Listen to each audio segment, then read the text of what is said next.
അതിന് വേണ്ടിയിട്ട് നമ്മൾ ആദ്യം നമ്മുടെ കാറിൻ്റെ ബാക്ക്ഗ്രൗണ്ട് കളഞ്ഞിട്ട് അതിൽ ചെറിയൊരു എഫക്റ്റ് ആഡ് ചെയ്തെടുക്കുന്നുണ്ട്. അതിന് വേണ്ടിയിട്ട് ഫോട്ടോ റൂം എന്നുള്ള ഒരു ആപ്പ് ഓപ്പൺ ചെയ്തിട്ട് അതിൽ നമ്മുടെ ഫോട്ടോ അപ്ലോഡ് ചെയ്ത് കൊടുക്കുക. അപ്ലോഡ് ചെയ്ത് കൊടുത്തതിന് ശേഷം നമ്മുടെ അതിങ്ങനെ അതിൻ്റെ ബാക്ക്ഗ്രൗണ്ട് ഇങ്ങനെ കളഞ്ഞ് നമ്മൾ ട്രാൻസ്പെറൻ്റ് ആയിട്ട് എടുക്കുക.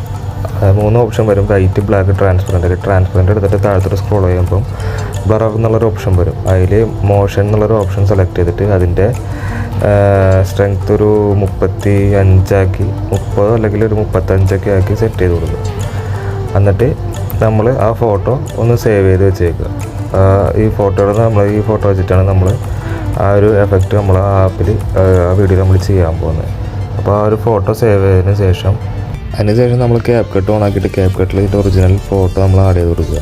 ബാക്ക്ഗ്രൗണ്ടുള്ള ഫോട്ടോ ആഡ് ചെയ്ത് കൊടുത്തതിന് ശേഷം ആ ഫോട്ടോ ജസ്റ്റ് ഒന്ന് സൂം ചെയ്ത് ഇതേപോലെ ഒന്ന് സൂം ചെയ്ത് കൊടുത്തിട്ടുണ്ടെങ്കിൽ നമുക്ക് അതിൻ്റെ ലെങ്ത്ത് ഒന്നും കൂടി കിട്ടും. അപ്പോൾ നമുക്ക് എഡിറ്റ് ചെയ്യാൻ ഇച്ചിരി ഈസി ആയിരിക്കും. എന്നിട്ട് അതിൻ്റെ സെൻറ്ററിൽ വെച്ചിട്ട് നമുക്ക് ഫസ്റ്റ് ഒരു മിനിറ്റൊക്കെ കിട്ടുന്ന ഇതിൽ വെച്ചിട്ട് ഒന്ന് സ്പ്ലിറ്റ് ചെയ്തെടുക്കുക. അതൊന്ന് സ്പ്ലിറ്റ് ചെയ്തെടുത്തിട്ടുണ്ടെങ്കിൽ നമുക്ക് ആ ഫസ്റ്റത്തെ ആ ഒരു പോർഷനിൽ ഒരു എഫക്റ്റും പിന്നെ രണ്ടാമത്തെ പോർഷനിൽ ഒരു എഫക്റ്റ് വെച്ച് നമുക്ക് കൊടുക്കാൻ പറ്റും. അതിന് ശേഷം ഓവർലേയിൽ ക്ലിക്ക് ചെയ്തതിന് ശേഷം നമ്മൾ നേരത്തെ എഡിറ്റ് ചെയ്ത് വെച്ച ആ കാറിൻ്റെ ഫോട്ടോ ഇതിലോട്ട് ആഡ് ചെയ്ത് കൊടുത്തതിന് ശേഷം ഒന്ന് ക്രോപ്പ് ചെയ്യുന്നുണ്ടെങ്കിൽ നമ്മൾ ഫോട്ടോ റൂമിൻ്റെ ഒരു വാട്ടർ മാർക്ക് ഉണ്ടാവും, ഒന്ന് കളഞ്ഞിട്ടാൻ വേണ്ടിയിട്ട് നമ്മളൊന്ന് ക്രോപ്പ് ചെയ്തെടുത്തതിന് ശേഷം ഇതുപോലെ കറക്റ്റ് ഒന്ന് സൂം ചെയ്ത് ഒന്ന് കറക്റ്റ് നമ്മൾ ആ കാറിൻ്റെ മുകളിൽ കൊണ്ടുപോയി വെക്കുക. കറക്റ്റ് സൂം ചെയ്ത് ആ കാറിൽ ഏകദേശം ആ കാറിൽ കിട്ടുന്ന പോലെ തന്നെ നമ്മൾ സൂം ചെയ്ത് കൊണ്ടുവെക്കുക. എന്നിട്ട് ഫസ്റ്റ് ഒരു കീ ഫ്രെയിം ആഡ് ചെയ്തിട്ട് മുകളിൽ നമുക്ക് കാണാൻ കഴിയും കീ ഫ്രെയിം. അതിൽ ഫസ്റ്റ് ഒരു കീ ഫ്രെയിം ആഡ് ചെയ്ത് കൊടുത്തിട്ട് ഈ ഫസ്റ്റത്തെ കീ ഫ്രെയിമിൽ വെച്ചിട്ട് നമ്മൾ ഈ ഫോട്ടോ ഒന്ന് റൈറ്റിലോട്ട് നീക്കി കൊടുക്കുക. അത് കഴിഞ്ഞിട്ട് താഴത്തുള്ള ഫോട്ടോ കുറച്ച് താഴത്തോട്ട് നീക്കിയിട്ട് അവിടെ വേറൊരു കീ ഫ്രെയിമും കൂടി ആഡ് ചെയ്ത് കൊടുത്തിട്ട് ഈ ഫോട്ടോ ലെഫ്റ്റ് സൈഡിലോട്ട് ഫുള്ള് ഇതേപോലെ നീക്കി കൊടുക്കുക.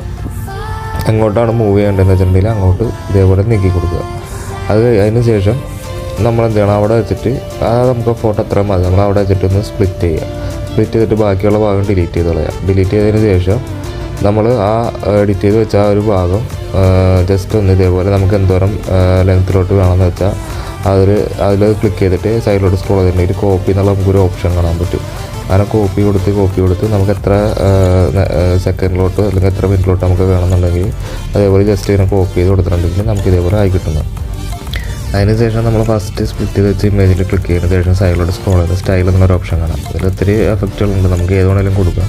അപ്പോൾ ഞാൻ ഇതിൽ കൊടുക്കാൻ പോകുന്നത് ക്യാമറ ബൗൺസ് എന്നുള്ളൊരു ഓപ്ഷൻ ഉണ്ട്. അത് കൊടുത്തതിനുണ്ടെങ്കിൽ നമ്മൾ ഫസ്റ്റത്തെ ആ ഒരു ഭാഗത്ത് ഇങ്ങനത്തെ ഒരു എഫക്റ്റ് വന്നതിന് ശേഷം പിന്നെ നമ്മൾ നേരത്തെ ചെയ്ത ഈ ഒരു എഫക്റ്റ് കൂടി കാണുമ്പോൾ നല്ല ഒരു ഭംഗി ഉണ്ടാവും കാണാനായിട്ട്. അപ്പോൾ ഇത്രേ ഉള്ളൂ നമ്മുടെ വീഡിയോ എഡിറ്റ് ചെയ്യാനായിട്ട്. അപ്പോൾ വീഡിയോ ഇഷ്ടമെങ്കിൽ നമ്മുടെ വീഡിയോ ലൈക്ക് ചെയ്യാനും ചാനൽ സബ്സ്ക്രൈബ് ചെയ്യാനും മറക്കാം.